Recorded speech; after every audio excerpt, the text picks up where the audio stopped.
Welcome everyone, this is Objectively Subjective, where this week we enter the wizarding world.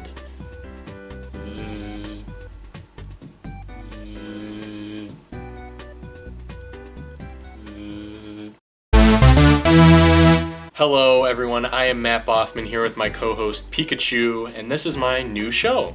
It's all about movies and other pop culture things that I am interested in, and this summer has really been pretty big in terms of happenings in the movie sphere and the pop culture sphere, and it got me thinking about all the opinions I have on movies and TV shows and even some books, and so here I am, here to share my stupid, pointless thoughts in a very low-budget atmosphere. So this summer, we got a whole new story taking place in the Harry Potter universe with the play Harry Potter and the Cursed Child. Now, full disclosure, I have not seen it, but I have read the script, and it raises some serious questions about how the Harry Potter world works, and really got me thinking about Harry Potter and the way it's kind of evolved from something that was such a popular book series to a film franchise to even beyond that. And I really had to come to terms with some of my feelings about Harry Potter, so I think it's finally time. I think we're finally old enough and mature enough that we're here to have the Harry Potter talk. So here it is. This week's episode are 3 reasons why I just cannot stand Harry Potter.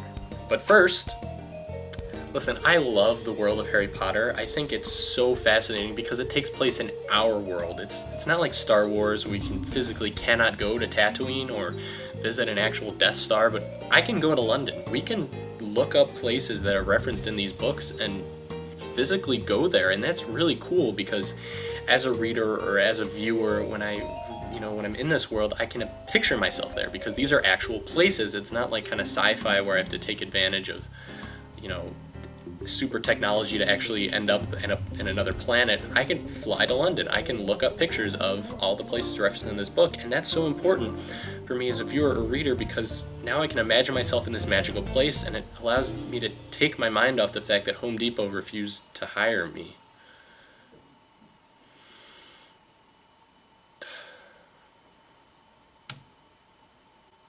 Reason 1.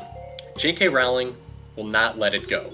Truthfully, if I was making millions of dollars on a franchise, I wouldn't shut up about it either, but still, after 1,000 interviews and blog posts, J.K. Rowling has taken away any way for us as readers or viewers to make up our own stories or fill in the spaces of the story on our own. We have been robbed of our imagination because anytime there's a fan theory or a new idea, it must, and I repeat, must be confirmed or denied by Rowling to deem whether it is canon or not. No. Stop it. No, that is bad. We are strong, independent human beings. We can come up with our own ideas. We do not need someone to tell us whether it's canon for us to even entertain any ideas. That's completely unfair to ourselves. We as readers and viewers are not dumb. We can fill in the gaps by ourselves. We can expand the universe in our own headcanon, and that's so important to these worlds, but J.K. Rowling refuses to shut up about her stories and will chime in on every fan theory or idea that's presented, and that just drives me crazy. I think this is most perfectly illustrated by all the millions of articles entitled, "What the Harry Potter characters are doing after the series ended." Now, the epilogue of the Deathly Hallows was intentionally vague, and I really like that. It adds to this mystery of what's really going on? What happened in between from the end of the story to the epilogue? There's so many, Harry Potter as kids, he got married, all that stuff, but now J.K. Rowling literally tells us what happens. That mystery, that wonder is totally pulled away from us because of the fact that we're just blatantly told, and that's completely just totally removes any of the mystery that happened that made that epilogue special. Now, if we look at Star Wars, there's an entire book series that extends the universe of Star Wars by expanding on the story. Well, there was. Anyway, it was written by people who love Star Wars, not George Lucas. And, well, we know what happens when he tries to build on the Star Wars story.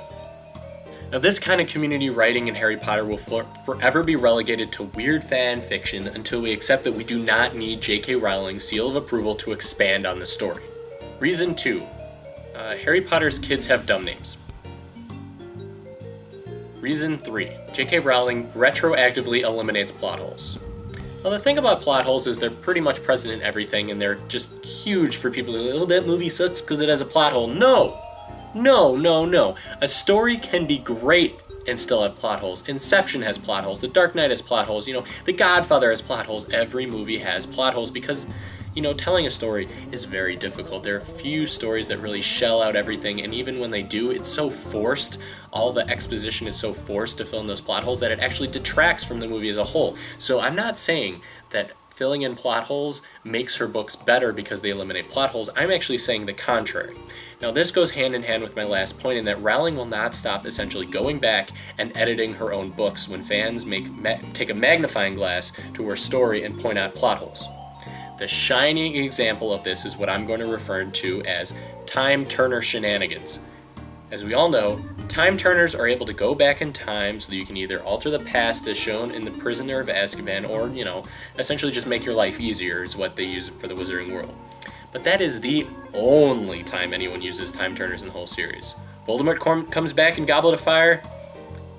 We can go back and stop him and save Edward from Twilight from being murdered, but why bother? Sirius Black is dead. Harry's only real living relative, although they're not blood related, but relative essentially. Nah, I won't go back and save him. Whatever. Ambush at the beginning of Deathly Hallows resulting in major character deaths. Nah, we don't have to go back. We won't warn anyone, it'll be fine.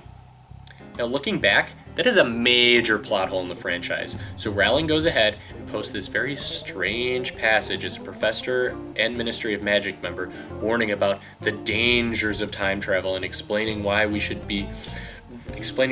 time turners shouldn't be used. And you know what? You're absolutely right. When the fate of the world is at stake, I'm probably going to listen to some old man who works for the government. And anyway, by the end of the series, Harry and his friends are essentially outlaws.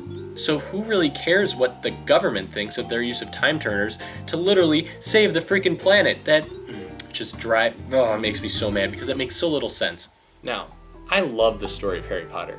It is a fascinating world and is a great example of the hero's journey. But that's exactly where we need to leave it, in my opinion. A great story. We as fans should celebrate this story and be able to build in on it or fill in the plot holes and expand the universe on our own in our own heads out of love for the franchise. Instead, we're slaves to J.K. Rowling's opinions on our fan theories and her ideas as to where the series went after the stories ended. She created a great story. I will give her that. I love the world she built. I love the 7 books and the 8 movies really tell a great story. But it's really no fun if we can't expand on that and create our own stories with our own imagination, because she won't let us. Alright, that is the episode for the week. This one was pretty heavy and actually more focused on books rather than movies, but in the future, Objectively Subjective is going to be mostly about movies and other pop culture things. I have a lot of fun ideas that I want to try out with this show, so you can subscribe and stick around and we'll just have a good time. That's what this is for. It's just about sharing your opinions. There are no wrong ideas on this channel, and that's really what I want to build this based off, because I'm pretty sure I shared some unpopular opinions with this last episode, but I really appreciate anyone who stuck around to watch the whole thing. It's a lot of fun, so thank you, and I'll see you next week.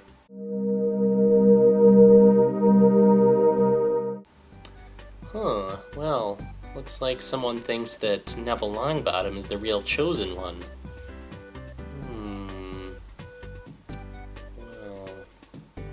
I suppose that could be, but it's not what I wanted, so this is wrong. The chosen one has to be, his name has to start with an H, that's right. They wasn't printed in the book, but this is a special release straight from the Ministry of Prophecies. Yeah, they said the name's got to start with an H. Yeah, that'll show those dumb kids. Screw those film theorists.